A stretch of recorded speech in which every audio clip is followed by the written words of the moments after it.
लेकिन कितना लोग ओरिजिनल होली सुनल चाहता।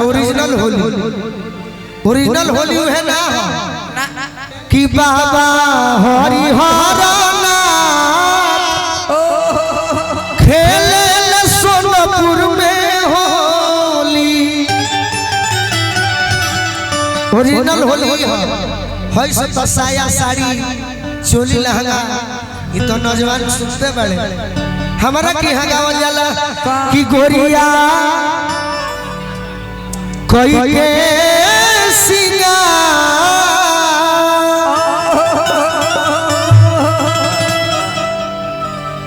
अपन काम ढंग से करे के बाद आंगना में पीसेली हरदिया गोरिया कोई के सिंगा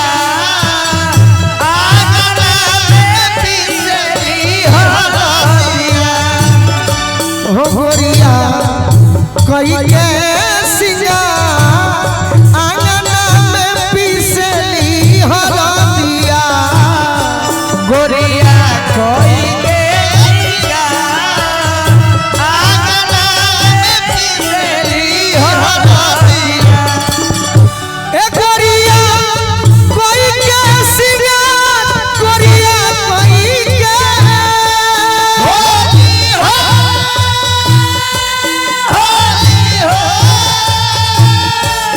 गोरिया कोई के सिंगा गोरिया कोई के सिंगा आंगना में पीसेली हरदिया गोरिया कोई के सिंगा आंगना में पीसेली हरदिया गोरिया कोई के सिंगा आंगना में पीसेली। अतना इले के लोग गाना बुझे फास्ट चाहिए तो कहावा के होवे ना सिलो सिलवटिया सिलो सिलवटिया हो सिलो सिलवटिया कहावा के होवे ना सिलो सिलवटिया सिलो सिलवटिया हो सिलो सिलवटिया कहावा के हरदी पुरान हो अरे कहावा के हरदी पुरान हो ना पिसली हरदिया गोरिया कोई के सिंगा आंगना में पीसेली हरदिया गोरिया कोई के सिंगा आंगना में पीसेली हरदिया गोरिया कोई के सिंगा आंगना में पीसेली हरदिया गोरिया कोई के सिंगा आंगना में पीसेली हरदिया गोरिया कोई के सिंगा आंगना में पीसेली हरदिया गोरिया कोई के सिंगा आंगना में पीसेली हरदिया। होली है क्या बात है बहुत ही मस्ती। कोई भोजपुरी में गाइए ना कोई भोजपुरी में गा दीजिए बाबू। और हम चाहते हैं कि यही गाना पूरा कर दे। अच्छा कर दीजिए कि तुम पे कि मैं भरोसा थोड़ा साथ रे तुम पे कि मैं भरोसा थोड़ा साथ रे प्यार के रोग लगा के छोड़ा साथ रे छोड़ा साथ रे प्यार के रोग लगा के छोड़ा साथ रे छोड़ा साथ रे तुम पे कि मैं भरोसा थोड़ा साथ रे।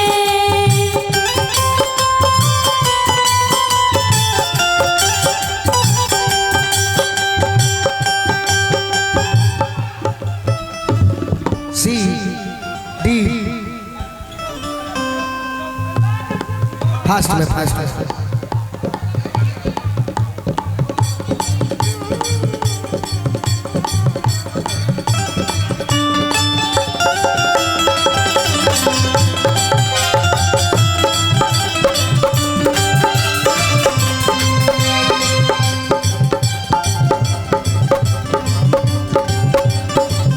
तुम पे कि मैं भरोसा थोड़ा साथ रे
सिखाया प्यार के नशा चढ़ा के नाया साथ रे प्यार के नशा चढ़ा के नाया साथ रे प्यार का रोग लगा के छोड़ा साथ रे छोड़ा साथ रे प्यार के रोग लगा के छोड़ा साथ रे छोड़ा साथ रे।